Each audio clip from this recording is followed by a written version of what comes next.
Bonjour à tous, bienvenue pour ce Facebook Live en direct de Louvexpo à La Louvière. C'est le moment d'évaluer les actions qui ont été entreprises. C'est un coup d'œil dans le rétroviseur. En fait, on est dans un pays où il y a de plus en plus de concurrence, il y a de plus en plus d'acteurs sur le marché et c'est des acteurs qui sont destructeurs du bon emploi parce que ce sont des chaînes qui arrivent, qui n'ont aucune tradition de concertation sociale et donc qui viennent avec un emploi qui est d'une moindre qualité. Il faut savoir que chez Lidl, on parle de productivité par rapport à un chiffre d'affaires et pas par rapport à tâches à effectuer. Donc on nous ajoute des tâches tout le temps, même si le chiffre d'affaires n'augmente pas. Donc on a toujours moins de bras pour faire toujours plus de tâches. Ce qui est encore plus scandaleux dans le modèle, c'est que le modèle a asphyxié toutes les politiques publiques et tous les travailleurs jusqu'en 2008.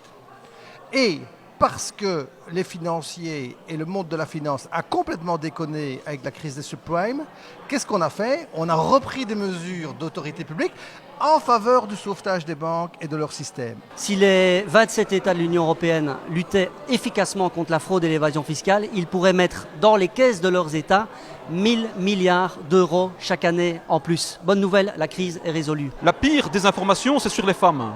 Backlund disait « mes réformes profitent aux femmes ».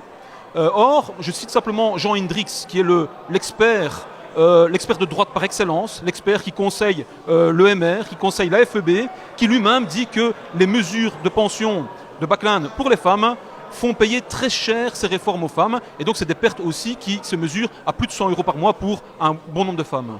Il faut avoir l'attention particulière pour avoir plus de femmes dans toutes les instances statutaires et décisionnelles de l'organisation. Et là, on a encore beaucoup de travail à faire. La première question qu'on doit se poser, c'est, nous, en tant que syndicat, c'est est-ce qu'il est viable de travailler et de gagner moins de 14 € de l'heure? Et la réponse est clairement non.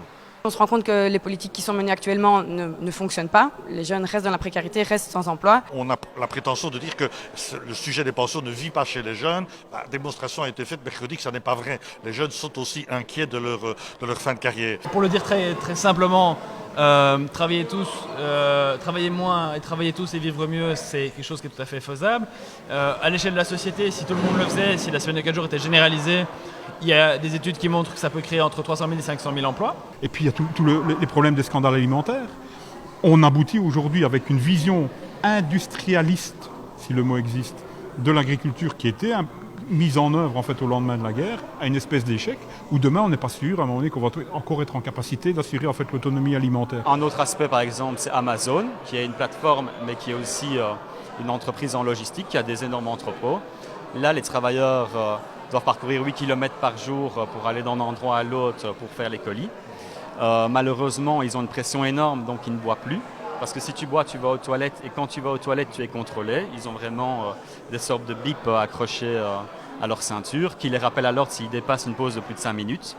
Alors qu'est-ce qu'ils font? Ils ne s'hydratent plus, mais comme ils font énormément de trajets, ils tombent dans les pommes.